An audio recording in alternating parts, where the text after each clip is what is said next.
মসজিদের পাশেই ছিল একটি মাদ্রাসা। সেখানে পড়াতেন একজন নেককার মানুষ, হাফেজ আহমেদ। তিনি ছিলেন কোরআনের হাফেজ, নম্র, ভদ্র আর আল্লাভীরু।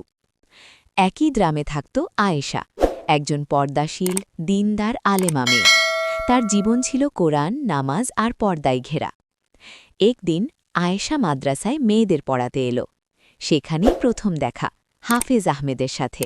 কিন্তু তাদের মাঝে কখনো সরাসরি কথা হয়নি, সবসময় পর্দার আড়ালে, শুধু সম্মান আর নীরবতা। তবুও মনের ভেতর কিছু একটা অনুভূতি জন্ম নিতে লাগল।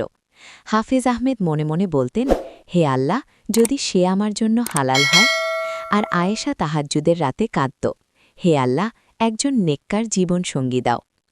সময় কেটে গেল, কেউ কাউকে কিছু বলেনি, কারণ তারা জানত হারাম নয়, হালাল পথেই ভালোবাসা সুন্দর। একদিন হাফেজ আহমেদ তার পরিবার দিয়ে প্রস্তাব পাঠাল। আয়েশার পরিবার খোঁজ নিয়ে দেখল ছেলেটি সত্যিই দিনদার, সৎ।